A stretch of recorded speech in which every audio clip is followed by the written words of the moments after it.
আমরা পড়ব রক্তাক্ত প্রান্তরের দ্বিতীয় দৃশ্য। স্থান কুঞ্জরপুর দুর্গ। নেপথ্যে উৎসবমুখর রাত্রির উজ্জ্বল কোলাহল, নানা গীত ও নৃত্যের আনুষঙ্গিক বিবিধ বাদ্যযন্ত্রের তরঙ্গোচ্ছ্বাস।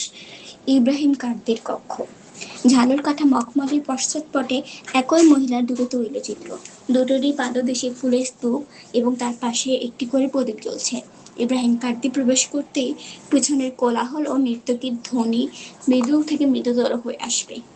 কার্তি চিত্রের দিকে তাকিয়ে, এ কি, তোমাকে অনিবৃত করেছে কে? জোহরা, জোহরা, এই প্রদীপ, এই ফুল, এ কার দান? এ তুমি কোথায় পেলে? কেন এসেছো? কে তোমাকে আসতে বলেছে? দীপ শিখায় রক্তাক্ত হয়ে সর্বাঙ্গে ফুলের সৌরভ মেখে তুমি বিজয়িনীর হাসি আসছো। বিনার তারের উপর তোমার নরম লকলকে আঙুলের নৃত্য, তোমার বজ্রমুষ্টি ধৃত নিষ্কষিত তরবারি, ওই মধুর হাসির অন্তরালের গর্বকে, দর্পকে, আত্মবিকারকে একটুও আড়াল করে রাখতে পারেনি। কিন্তু ভুল করেছো জোহরা বেগম, মর্মান্তিক ভুল করেছো আজকে এই দশহারার উৎসবে প্রমত্ত উল্লাসে মেতে আমার এই নির্জন ঘরে। তোমার ওই ছবির আবরণকে যে উন্মেচিত করেছে সে আমি নয়, দুর্বল আবেগের বিহ্বলতায় যে চঞ্চল চিত্ত তোমার চিত্রের পাদমূলে ফুলের স্তূপ রচনা করে ঘিয়ের প্রদীপ জ্বেলেছে তার নাম ইব্রাহিম কার্তি নয়। বড় ভুল করেছো জোহরা বেগম, বড় ভুল করেছো তুমি। যদি পারো তবে চিত্র থেকে ওই হাসি উপড়ে ফেলো। আজকে আমি জয়ী, তুই নও। দর্পণে কারা নাকারা বাজিয়ে অট্টহাসিতে ফেটে পড়বার অধিকার আজ আমার, তোমার নয়।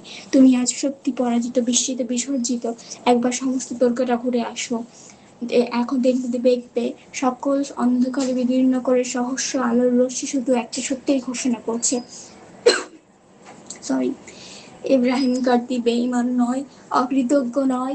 ইব্রাহিম কার্তি অঙ্গনায় কণ্ঠলগ্ন হয়ে কর্তব্য পরায়ণতাকে পরিহার করেনি।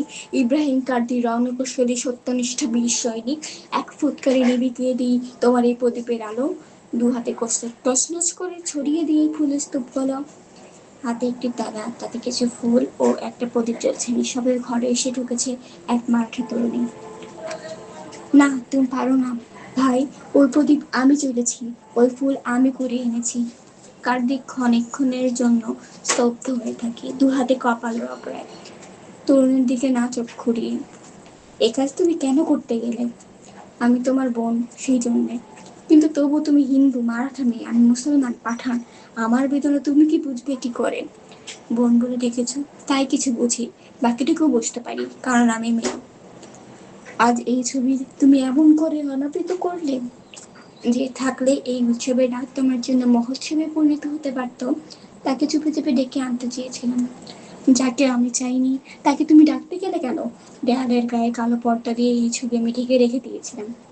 কালো পর্দা না ছাই, ওই রূপের আগুন অত সহজে ঢাকা পড়ে?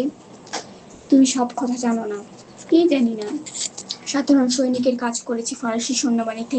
আধুনিক রণবিদ্যা তারাই আমাকে শিখিয়েছে। যৌবন চাকরির সন্ধানে সকল জাতের শিবিরেই হানা দিয়েছি। উপযুক্ত মর্যাদা দিয়ে কেউই নিযুক্ত করতে চায়নি। সেদিন সসম্মানে সৈন্যদক্ষের ভক্তকে উদ্যান করার জন্য যিনি আমাকে আমন্ত্রণ জানান তিনি হলেন মারাঠা অধিপতি পেশওয়া। তারপর এই পানিপথের প্রান্তরে শুরু হয়েছে হিন্দুস্তানের মুসলিম শক্তির সাথে মারাঠার সংঘর্ষ। মুসলমান শক্তির জয় হোক, এই আমি মনে প্রাণে কামনা করি। কিন্তু যারা আমার আশ্রয়দাতা, পালনকর্তা, আমার রক্তের শেষ বিন্দু ঢেলে তাদের স্বার্থ রক্ষার জন্য লড়াই করে যাব। জোহরা বেগম তা মানতে চায়নি। কি বলেছে? বলেছে মেহেদি বেগ তার কন্যার জন্য লাহোরে যে সম্পত্তি রেখে গেছে জামাতা হিসেবে আমার তার উপর নাকি আমার অধিকার ষোলো না। মারাঠাদের চাকরিতে ইস্তফা দিয়ে নিজের পত্নীকে সম্পত্তিকে নিজ সম্পদ বিবেচনা করে তার সাহায্যে যেন স্বাধীন জীবন নির্বাহ করে। কেন করলে না? তুমি মেয়ে, তাই সেই কথা তোমাকে বোঝাতে পারবো না। আমাকে না হয় পারলে, কিন্তু যাকে ভালোবাসে তাকেই বোঝাতে পারলে না। অমন ভালোবাসার নাম মুখে এনো না। মেহেদি বেগের কন্যা ভালোবাসার মূল্য বোঝে না। আমাকে ধিক্কার দিয়ে বলে উঠেছে আমি নাকি বিশ্বাসঘাতক, ধর্মদ্রোহী, পরান্নভোগী, হিংচেতা কাপুরুষ। অন্তরে অমৃত না থাকলে মুখ দিয়ে এত গরল উপড়ে দিতে পারতো না। গৃহত্যাগ করে যাবার সময় বলে গেছে আমার সান্নিধ্য তার কাছে অসহ্য। আমার পাপের কলঙ্ক সে স্বতন্ত্র জীবনে নিজের কর্মের দ্বারা ঠেকে রাখতে চেষ্টা করবে, তাকে মুছে ফেলতে উদ্যোগী হবে। উফ, চোখের মুখে কিসে দুঃসহ ঘৃণার বহ্নি শিখা, আর তুলাই আমার আজকের ক্ষোভ আর ঘৃণা আর নিতান্ত তুচ্ছ বস্তু। তুমি হাসছো? বা তুমি এত কাণ্ড করতে পারবে আর আমি হাসতে পারবো না? তোমার সব রহস্য আমি বুঝি না হিরণবালা। আমার কোন কাণ্ড দেখে হাসলে? তোমার ঘৃণার বহর দেখে। তোমরা পুরুষরা বড় প্রবঞ্চক। অন্যের সঙ্গে তো করোই, নিজেকেও প্রবঞ্চনা করো। যদি মনে এতই ঘৃণা জমে উঠেছিল তবে সেদিনই তুমি তাকে চিরতরে বিদায় করে দিলে না কেন? তাই দিয়েছি। মিছে কথা। তাহলে মারাঠি শিবিরে অবাধে প্রবেশ করবার এই মহামূল্য ছাড়পত্র তাকে কেন দিয়েছিলে? কিসের আশ্রয়? এ কি? এই ছাড়পত্র তুমি কোথায় পেলে? কে কে এসেছে এই ছাত্রপত্র নিয়ে? সে কোথায়? কি ঘৃণা! এই ছাড়পত্র তুমি কোথায় পেলে? এক নওজোয়ান পাঠান সৈনিকের কাছে। অসম্ভব! কোথায় সে? আমার ঘরে। তোমার ঘরে? কেন নয়? তোমার কাছে গুপ্তচর এসেছে। আমি তাকে আশ্রয় না দিয়ে মারাঠা শিবিরে তাকে রক্ষা করবে কে? ও, কে চায় সে? তোমার সঙ্গে দেখা করতে চাই। জোহরা বেগম দূত পাঠিয়েছে, সচক্ষে দেখে যেতে চেয়েছে যে ইব্রাহিম কার্তির দ্বিখণ্ডিত হৃৎপণ্ডে এখনো কোনো স্পন্দন বাকি আছে কিনা। পাঠিয়ে দাও তাকে, দেখে যাক কার্তির যাও, কার্তির উল্লাস। যাচ্ছি। সে হয়তো এখন ছদ্মবেশ পরিবর্তন করছে, শেষ হলেই তোমার কাছে পাঠিয়ে দেব। হিরণবালার প্রস্থান। কার্তি ধীরে ধীরে দেয়ালের তৈলচিত্রের সামনে গিয়ে দাঁড়ায়, হাত পিছনে মোট করা, চোখ চিত্রে স্থির নিবন্ধ। পিছন থেকে সন্তর্পণে ঘরে প্রকাশ করে মারাঠা বেশি অমরেন্দ্রনাথ। কার্তির কাছে এগিয়ে যায়। কার্তি টের পায় না, অমর চিত্র দেখে চমকে ওঠে। একবার একটা আরেকটার অন্যটা দেখে ভাবে কি যেন সিদ্ধান্ত নেয় করে, দূরে সরে দাঁড়ায়, গলা খাকারি দিয়ে কার্তিক মনোযোগ আকর্ষণ করে। কি চাও তুমি? আমার কাছে এসেছো কেন? জি, এটা শত্রু শিবির। বিলম্ব না করে তোমার বক্তব্য পেশ করো। এ কি অমরেন্দ্র, তুমি গুপ্তচর? হ্যাঁ, গুপ্তচর? ছি ছি, এ আপনি কি বলছেন? আমি অমরেন্দ্রনাথ বাপ্পাজি, মায়ের সৈনিক, আপনার অনুগত দাস। গুপ্তচর হতে যাব কেন? তোমাকে কে পাঠিয়েছে? আমাকে? মুসলিম শিবির থেকে এইবার এই মাত্র যে এসেছে সে তুমি নও? মুসলিম শিবির থেকে কে? কে এসেছে? ও, আমি ভুল করেছি। হিরণ তাহলে তোমার কথা বলেনি? হিরণ কি বলেছে সে? কিছু বলবার জন্য আমিও তো তাকে খুঁজছি। আমারই ভুল হয়েছে। এই ছবি দুটো কার? তুমি চিনবে না। দুটো ছবি একই মহিলার? হ্যাঁ। এই ছবিটা এত কমল আর এটা এত কঠিন যে না বলে দিলে কিছুতেই বুঝতে পারতাম না যে এটা একই রমণী চিত্র। তোমার বোঝার কথা নেই। এই শেষের ছবির কথাটা বলছি না মা। অশ্বপৃষ্ঠে আসীন কোষমুক্ত তরবারি হাতে রমণীর উপরে এই বীরাঙ্গনা মূর্তি মারাঠা শিবিরে কখনো দেখিনি জানাব। তুমি বাচ্চার হিরণবালাকে খুঁজছিলে, খোঁজো গিয়ে। তার ঘর দেখলাম ভিতর থেকে বন্ধ। টাকাটা কি করলাম, কেউ সাড়া দিল না। বন্ধ? জি জি। নির্জন ঘরে কার্তি আবার চিত্রের কাছে এগিয়ে যায়, হাতের ধাক্কা দিয়ে ফুলগুলো ফেলে দেয়, ফুৎকারের প্রদীপ নিভিয়ে দেয়, তারপর ছবি দুটোর উপর টেনে দেয় এক কালো পর্দা। এমনি সময় ধীরে ধীরে ঘরে প্রবেশ করলো জোহরা বেগম। আমি এসেছি। এ জোহরা, তুমি? জোহরা, জোহরা, আমি ফিরে এসেছি। তুমি এসেছো জোহরা? আমি জানতাম তুমি আসবে। আমার প্রতীক্ষা কখনো ব্যর্থ হতে পারে না।